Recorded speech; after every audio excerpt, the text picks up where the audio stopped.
Today is a new day to start again. Take each moment one by one and do the best you can. Yesterday doesn't matter, it only serves as a ladder. Tomorrow isn't guaranteed, so make your plans accordingly. Today is a new day to start again. Take each moment one by one and do the best you can. Grand Rising, today is a new day to start again. It is 3/13/2025. Lunar eclipse tomorrow, blood moon. It's been a very down month in sales so far. Didn't really feel like it, but it's definitely been down. I'm in lockdown mode. I've done most of the things I've needed to do, but now I need to start earning because I've spent enough. And I need to refocus on my sales. So I've talked before about how you segment off your life into segments, and right now I really just need to focus on the month of March and finishing out strong. I feel good. I'm getting there. Success should be, on the horizon. As long as I keep doing what I'm doing, it's time to harvest. Everything's working out as it's supposed to. Sometimes sales are down and you go through those moments, and the reason why you save your acorns is so that you can handle difficult times, but now is time to sell. So even though I've been down, it doesn't mean that I've been underproducing. It just means that it's been down. So now it's time to move forward and take everything I've learned. So that's what I'm trying to do. I like a good challenge. I seem to do very well when other people think I can't or won't. I don't know why. It's just the way I've been my whole life, basically. I seem to do almost better sometimes when people are like, whatever, from the sidelines. I seem to do well when it looks like I shouldn't. That's funny, too. I just find it funny because I'm not trying to be sneaky, but I tend to be sneaky. I put my head down before everyone else does. And when I get up, I have a game face on that you don't notice until I'm well ahead. And then I smile back at you.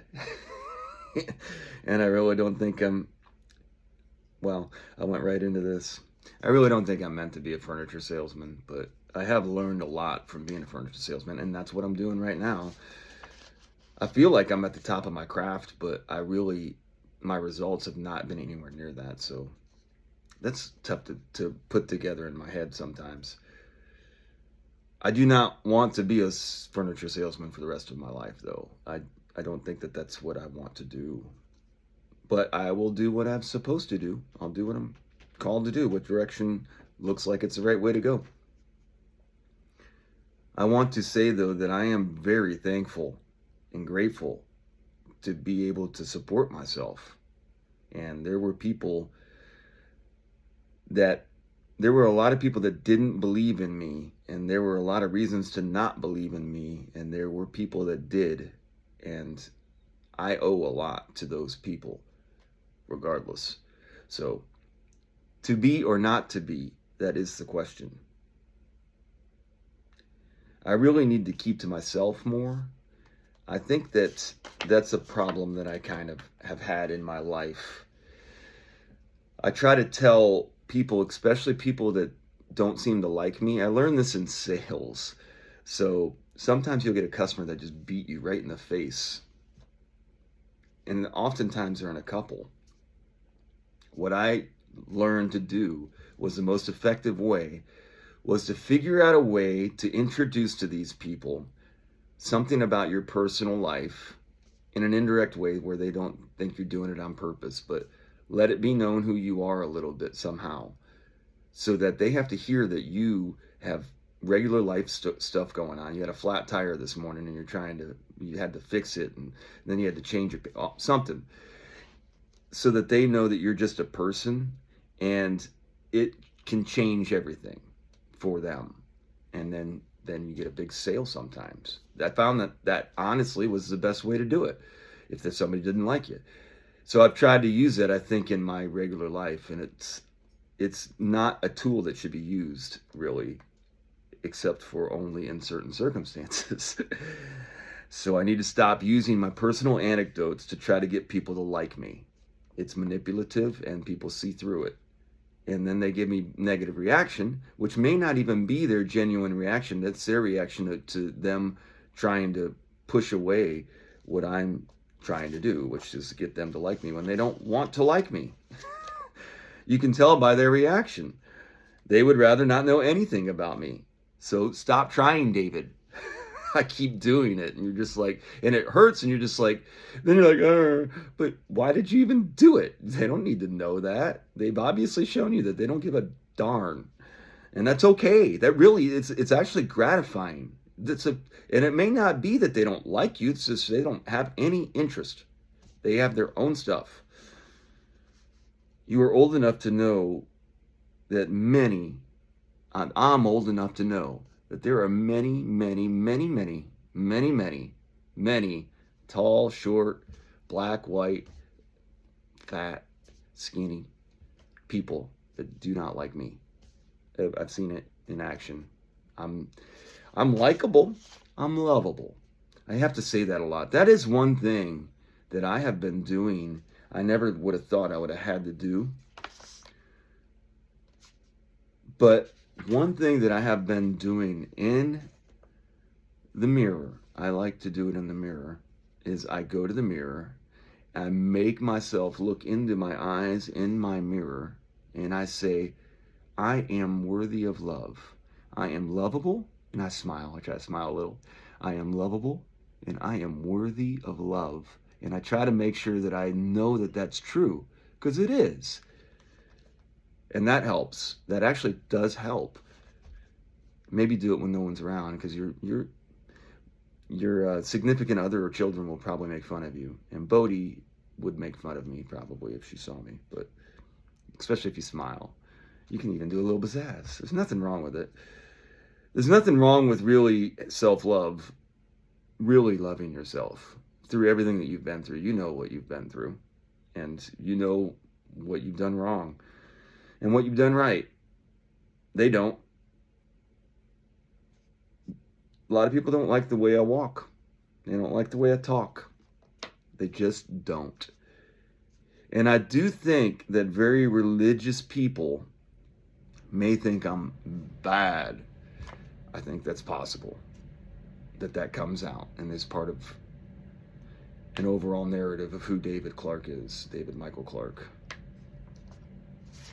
And I have fed into that a little. I'm not feeding into it. This is my life.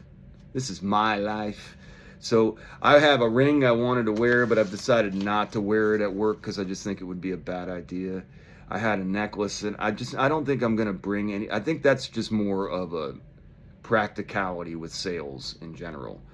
But there are other reasons that I would probably overcome the practicality, but they're in place that it causes offense. Like my spiritual growth causes other people to be offended by it.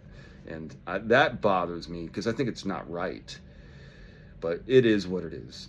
So I really do think less David in public is probably good for me. But when I'm on the sales floor, Dave, like, I don't like the name or the persona Dave, but that's what I'm using here just to segue from David. David is me more serious-minded, trying to be righteous sometimes, and probably hypocrisy, which is what David was. But Dave on the sales floor is just a little bit more personable. He uses those tools a lot more. So when I'm around coworkers, as I'm in this flow of that, sometimes I'm going to show too much, and I don't want to do that. So I need to work on that. I know this is really complicated. This is so silly. Your life should not be this complicated as you're going in to do work. But I think I'm not the only one. Maybe I'm the only one that does this on video and talks about it the whole time. But this is how I make a living in the year 2025. I try not to get fired. And I think I know a lot, and I just keep it all under wrap. And I want to actually help. Like, I had to get in this group of people yesterday, and there's all these big minds in furniture, and I have I think, a pretty big mind in furniture, actually. But I had to just keep it all together inside because I wanted to kind of just get out there and do my thing. Like, this is my moment. But it's not my moment, and it wouldn't have been appropriate. So I just tried to do a very strategic planting of seeds. And I think some of them caught. I felt like it was one of my better roles that I've played. I hope I didn't do too much damage to myself. That was my main purpose, and to provide any help that I could in the situation. I don't have to do the furniture sales if I don't want to. There are many ways that I can go, many directions I can go. But here is where I am. And right now, in this segment of life that I have, I need a big March in sales. I do need a big sales month. So I'm ready to go. The store's in beautiful shape. They do a really good job. They set up a great environment. So, and I'm sure we're going to have traffic. So I need to just settle down and do my best. And that's really what it comes down to. And hopefully, I put let's make it happen, but when you really try to, you're going to struggle.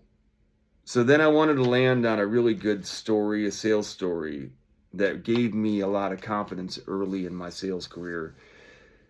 And I thought that I would use that as something to spring my day into existence. So I was working for a company. I can say the name now. I think they're still in existence, but they're smaller. They were a big up and coming company called Furniture Factory Outlet, FFO Home, if anybody's ever heard of it in the Midwest. But it was one of those cash and carry stores where you could go in, find whatever you wanted to purchase, and literally they had it around the back where they had guys in pickup trucks that could take it to your house.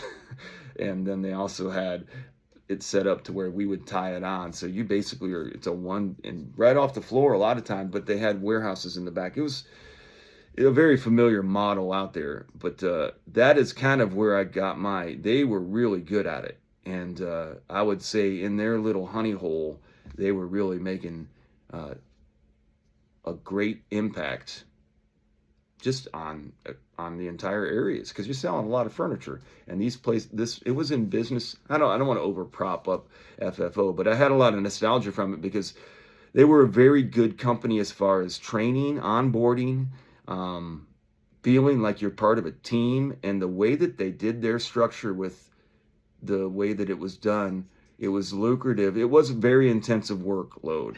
That would be one thing I would say was not good about them. But other than that, you did feel like you were part of a family, and it was much more camaraderie in how it was structured. And I have never seen anything like it since I've been there. But so I would say there's definitely things I would model if I was going to do a company. I would model a lot of things from that because it was a good working experience for me. So I don't know why I'm going off the rails into FFO. Oh, I wanted to tell my story. So anyways, I was part of a bigger team. It was 16 people on the floor, and I was a rookie, younger guy. I think I was probably in my late 20s. Never really been in sales before. And I was trying to find a way onto this floor, and there was a lot of very talented salespeople on the floor. After I came, a very seasoned guy came in after me. I won't say his name, but he was really cool and slick. We'll just say slick. And he was probably about my age now, of how old I am now, interesting enough. But so anyways, we'd have these big sales meetings on Saturday mornings to give money to whoever had won for the week and do some recognition stuff, and then just kind of have a whole thing before we get out. And it was more of a get you up for Saturday sales was the main intent of it. So there was generally never any negative, and you're really just trying to make a positive atmosphere to get everything going. You talk about the sale and what the sale is, maybe strategize the reasons for a couple things. And what I liked about it is, especially in this group, it was pretty genuine. There was a little grandstanding, everybody's trying to look like they know what they're talking about, but as a general rule, it was productive, I thought. Maybe it was just I was in a different stage of my life. Anyways, in this meeting, it was I'd been on the floor for probably, I don't even know, but Al had been, I said his name, the person had been on the floor for a while. One of the things that I thought was really cool is I wasn't that impressed, as everybody was talking about how great this sales guy was. But then one day on a Saturday morning, a lady came in asking for a TV stand. And that's like the worst opportunity on the floor because there's not very many of them. They're kind of a pain to load and there's not very much money in them. But this sales associate, I already said his name, maybe I can bleep it out, or does it really matter? It's a good story. He takes her wine and dined like this is the greatest opportunity that there ever was. And I watched him, and it wasn't just for show. He like went through and was problem solving with this lady for a while. And I don't even think that he ended up making the sale. But while I was working, I just kept looking over my shoulder going, that son of a, he's got that up. Look at, and in my head, that's what I'm thinking. And so that was a major moment for me to see, like, he's really digging the dirt on this. And I realized that that's what made him really good.